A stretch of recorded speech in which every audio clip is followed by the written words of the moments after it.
Each year, more than 6 million women become pregnant in the United States, and eating for two is something that we're often told, but it can be challenging and also a little confusing.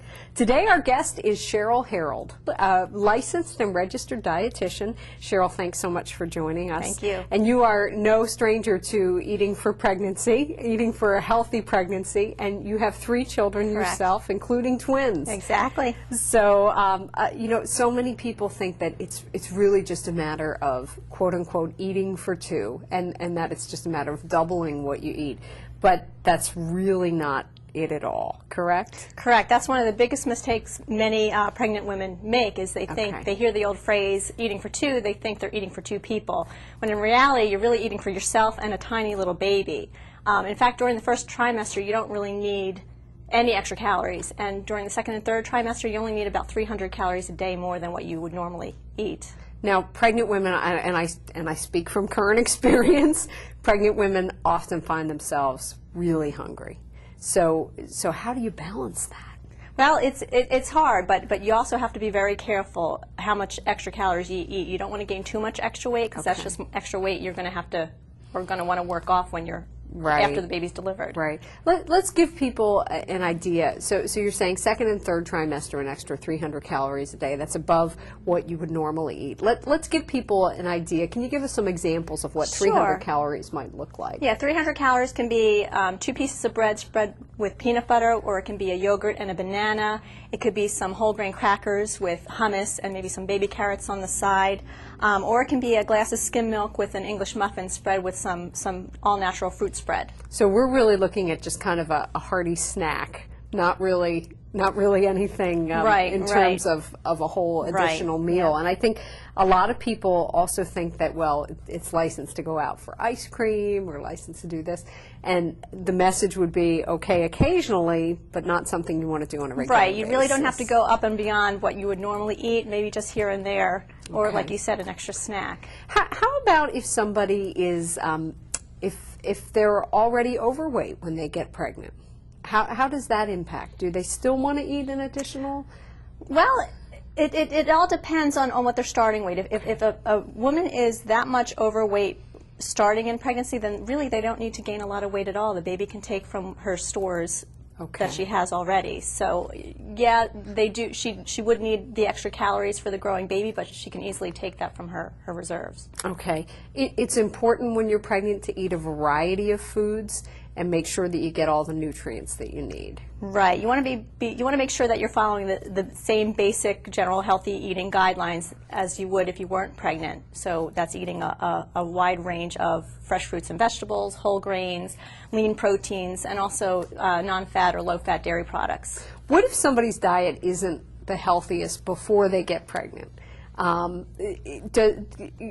you actually say that what you eat when you're pregnant truly does impact the health of your unborn It does, child? and what happens in the case of some minerals like calcium, if you're not eating enough in your diet, the baby will take from your reserves, and that takes from your bones, so that will decrease your bone mass and put you at risk for osteoporosis. Okay. How about fats? There's certain types of fats that are particularly important for healthy brain development for a baby. Right, and the healthy fats are important. That's the omega-3 fatty acids and the DHA. A lot of prenatal vitamins already have them in the supplement themselves. Otherwise, you can get it from fish like salmon, nuts, and avocado. Okay. When you're talking about fish, we often hear that there's some fish that are not particularly good for pregnant women to eat.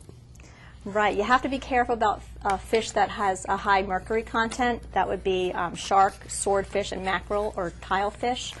And also a lot of doctors recommend that pregnant women only eat tuna, canned tuna, once a month because of fears of high mercury levels, which can be harmful for the developing baby. A lot of things to think about. Yeah. Let's talk about what other types of foods you should look at potentially avoiding when you're pregnant, because there's some things that are kind of on the list of better to be safe to skip it. Right. One of the most important things when you're pregnant is you want to stay away from foodborne illness such as listeriosis, which can be harmful or fatal to a developing baby.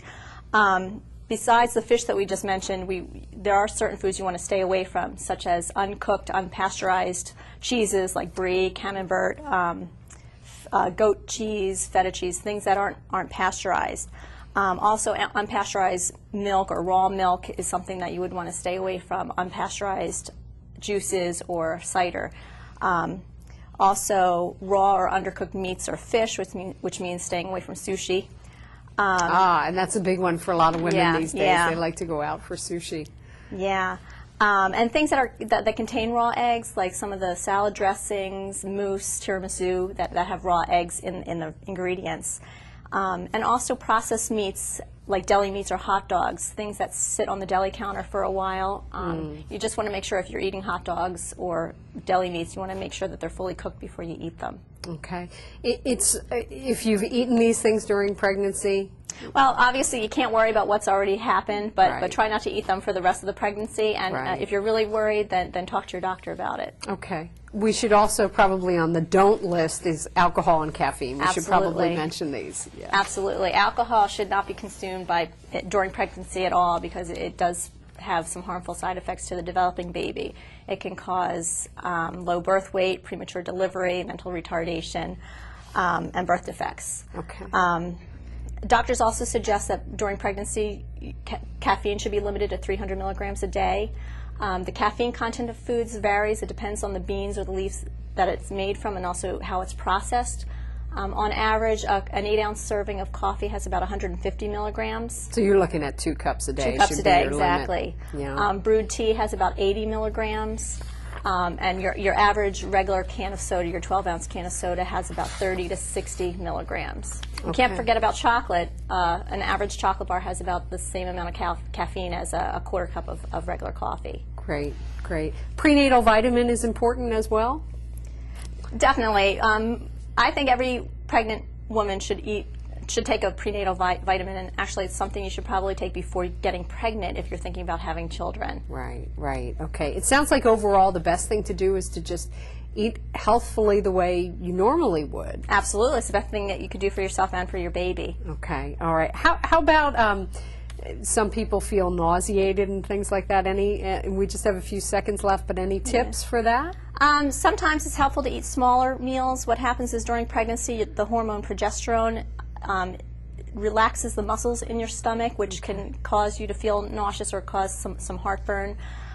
Eating smaller, more frequent meals, sometimes a dry snack like crackers will help prevent some nausea. Okay, super. Cheryl, thanks so much, and we appreciate all your tips. You're For welcome. more information, be sure to visit our website.